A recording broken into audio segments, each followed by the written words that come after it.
too much milk. Hello everyone, I hope you guys are all doing well. Happy mid-December. This year really flew by, and I'm sure everyone is probably saying the same thing, but this year truly felt like it flew by. So I just wanted to sit down, have a nice cozy chit chat with you all. And before we jump into the video, I do want to say thank you to today's video sponsor, which is Orate. You guys know I've been working with them for a really long time now. I've been wearing their jewelry for a few years now, and really no complaints. Love their pieces. This is the Luna Huggy gold earring, and it's just a really nice classic mini hoop. Perfect for every day. Ever since I received these, I have not taken them off. Because their jewelry is made of real gold, you don't ever have to take them off. You can shower, work out, cook, sleep, do whatever. And their jewelry is ethically sourced and sustainably made. So their gold is never mined, and their diamonds and gemstones are certified conflict free. This brand is started by two best friends from New York City. They draw a lot of their inspiration from the hustle and bustle of the city vibes. So if that's your thing, I think you would really like this brand. And besides their transparent pricing, Orate has now teamed up with Klarna, which means you can buy now and pay over time. Just another flexible way for you to try out their jewelry. So if you are interested and you want to check them out, you can get 20% off your first order with Orate. That is 20% off with no minimum spend, and they rarely have discounts as high as 20% off. So definitely take advantage of this now for your holiday shopping. This is the best offer out there, and it's exclusively for my viewers. So make sure you order your pieces before December 20th if you want to get them under the tree in time for Christmas. Once again, go to oratenewyork.com/Weylie. That is AURATE newyork.com/Weylie, and use my promo code Weylie to get 20% off. Now let's jump into the Q&A. I know I've done a lot of Q&As, and sometimes I worry that I answer a question that I've probably answered in the past, and I'm sure it's happened before, but I'm gonna try my best to answer things that I feel like I haven't answered before to keep things interesting, you know? First question is, what are our Christmas plans? Well, this year is pretty boring, I will say. Juan and I decided that we're just gonna stay home, spend Christmas here in LA with maybe some of our friends, keep it pretty low-key. So yeah, nothing too crazy this year. Part about your new home. My favorite part would have to be the breakfast nook. The breakfast nook is my favorite place of the house. I think that part of the house is just super charming and really cute. What should I know about buying my first home? I don't know if I've talked about this before, but obviously I'm not an expert. I do not know so much about buying a house. First and foremost with home buying is having your down payment. So for example, if you want to buy a house that is $500,000, you know, making sure that you save at least 20 to 30% of that price for your down payment, that is the first thing that you should do. Once you have your down payment saved, then your next step is finding a realtor. Make sure you're finding someone that you feel comfortable with working with, just so that you're working with someone that has your best interest in mind and someone that is going to walk you through the process so you don't feel overwhelmed or feel lost. There's so much more that goes into it, obviously, but to keep this response short, those are the first two things that I would recommend. How do you cope with jealousy when you feel it and being insecure? Oh girl, I really want to talk about this topic today. I've been thinking about this for a long time. I think because it is also an insecurity that I have, I don't want to draw attention to it. But anyways, who cares? I feel like I should just talk about it. For me, I've found recently that a lot of my insecurities and my jealousy comes from not feeling 100% confident in my appearance. And you may remember me kind of talking about this here and there, and I don't know, I feel like this is such a weird thing for me because growing up I've always generally been pretty confident. I find that whenever I'm on Instagram and I see people that look super beautiful and people that I aspire to look like, I will be really hard on myself. And then because I'm insecure, I will find things to say about, like I'll try to find something bad about this person to say, hoping that it will make me feel better about myself because now there's a flaw about them.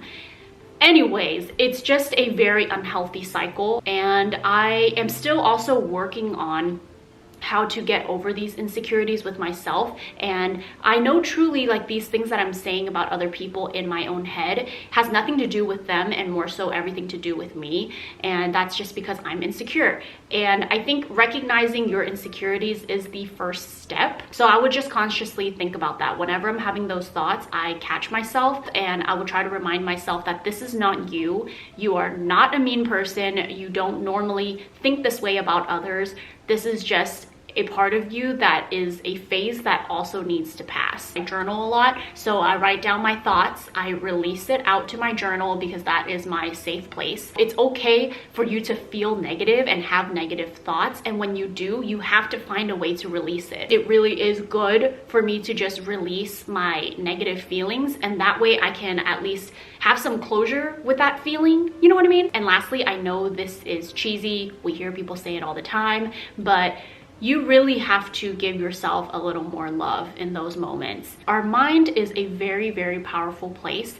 We can trick ourselves into believing we are terrible, that we are ugly, that we're unworthy, but we can also convince ourselves that we are worthy, that we are beautiful, and that we are amazing. You know, everything is in our heads.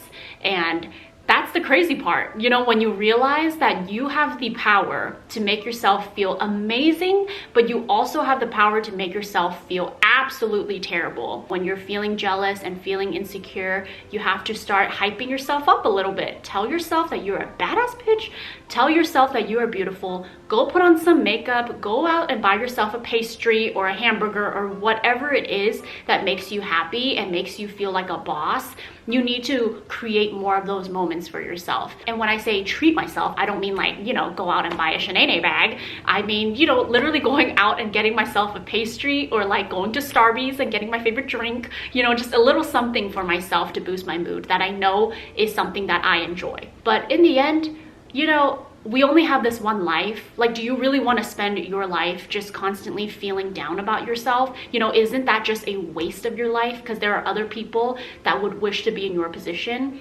That's always something I think about. So it is not a bad life. It is just a bad moment. Do you enjoy playing games? I do not enjoy playing games in general, whether it's card games, board games, sports. I just don't like playing games, and I've learned it's because it gives me a lot of anxiety. I don't like intensity. Some tips on how to deal with a toxic family member. Oh girl, you have asked the right person. I grew up in a family filled with toxic people. Truly, one of the reasons why I moved to LA is because I wanted to escape that toxic family culture. Giving some distance is really, really good.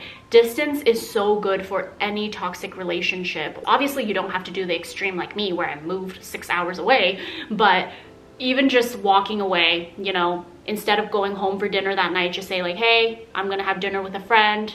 I'm just, you know, not gonna be home tonight. You know, little things like that, giving yourself some space is really, really important. And then after that, I mean, obviously you can't always keep running away from it. Therapy also really helps. I've definitely talked to my therapist about my family issues, and that has helped me tremendously. I truly do believe once you can have closure with yourself, you can approach your family in a much different way. You can see them for who they are and not get upset over it. I've also learned that you need to stop trying to change certain family members because that's just never going to change, and that is only going to exhaust you to death, okay? And that's what I was always doing. I always resisted and wanting my family members to change, and I'm just there to make them better. But who are we to say that us changing them is really for the better, right? So I've just realized that I can't keep holding on to wanting certain people to change in my life because that's just not gonna happen, and I have absolutely no control over that.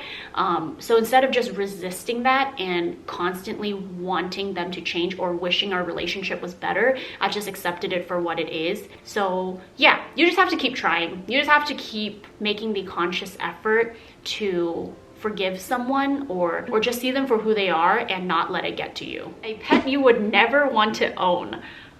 Oh, this is an interesting question. I don't think anyone has ever asked me this. I would say I would never want to have a snake, and I'm sorry for the people who love snakes. I do find some of them cute, but they also kind of scare me. I'm not like super terrified of them, but I also don't see myself having a snake and like feeding it little rat. What would you like to do in 2022? Well, it would be great if we can travel. You know, I think everyone would probably say that. I would love to travel in 2022, and if not, I would like to just continue to release more and more fun, cute collections with Dear Wildflowers. We are working to restock everything, but as you guys know, with every industry, there are just delays. Right now, we're thinking we will be able to restock everything in January and also come out with a few new items, but that is still up in the air because we keep getting delays and things are getting pushed back more and more. That would definitely be something I want to do in 2022, just continue creating more stuff for Dear Wildflowers because I just really, really love the brand. And yeah, what's your biggest pet peeve? Oh, I actually have a few. One is people wearing shoes in the house. That is a huge pet peeve of mine, and I think it's just also with my upbringing. Shoes are never allowed in the house. It's basically illegal. You do not wear your shoes inside. Another thing that is a pet peeve of mine is people chewing. And I feel like such a bitch whenever I think this, but when people chew loudly around me, I need to get away. I hate hearing that sound. So for example, if Wad and I are eating in the car and I hear him chewing, I will have to turn up the music or else it will drive me crazy. Current workout routine. So I actually got a gym membership recently. You guys know I started off with having a personal trainer. I did a total of 3 sessions. So that was a total of 3 months or so. And yeah, I just decided that I can kind of take it upon myself now and go to the gym. It's also a lot more affordable that way. So I am going to the gym about 2 times a week, which I was hoping that I was gonna do a little more. And I would typically work on my legs and butt. That is usually, you know, one of the days. And then on my second day of the gym, I would usually work on shoulders, back, arms. I don't really work too much on my abs, which I know I should be, but I hate doing ab workouts. Just an area that I usually neglect. I'm usually doing squats. I use a lot of the machines at the gym. So yeah, that's my workout routine. I'm going about twice a week. Last week I only went once, you know, shit happens. Depressed during holiday season. I feel like I didn't achieve anything this year. Stop saying these things to yourself. You didn't accomplish nothing. Maybe you didn't accomplish exactly what you anticipated and what you wanted, but that doesn't mean you didn't accomplish anything. Sometimes when we think of accomplishments, I feel like we always think of big things, but we often forget about the little things that we've accomplished throughout the year. Like if you're someone that's dealt with mental health issues a lot, maybe just getting through this year is a huge accomplishment. Maybe you've been a very good supportive friend. That is also another accomplishment. There are also a lot of accomplishments that I want to make that I haven't achieved this year. One thing I'm just gonna honestly, candidly tell y'all, but I feel like a failure, you know, when I look at my YouTube views. My views haven't been doing well on my YouTube channel for a long time, which is also another reason I feel very discouraged to post on here sometimes. In fact, most of the times when I upload a video or when I post something on Instagram, I end up losing followers. And to other people, you may think, oh, who cares? It's just followers. And that is what I tell myself too, but at the end of the day, this is also my livelihood. This is how I make money. So obviously you want to continue growing. You know, nobody wants to feel like they're losing followers. It's essentially the same thing as a business owner losing customers.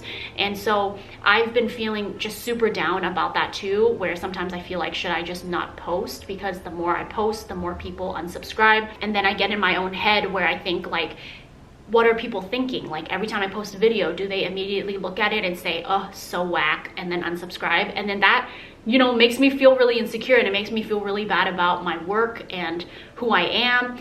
And like, I just have to stop myself in those moments and be like, bish. I have to stop myself and be like, what are having these thoughts gonna do? Like, how is this benefiting me in any way by feeling horrible about myself? It is not productive. So all I can do is just keep pushing myself and keep trying, just telling myself that I suck and that I'm a failure and that, you know, nobody cares to watch my videos anymore and that I'm whack and that I'm irrelevant. Like all these negative things that I say to myself.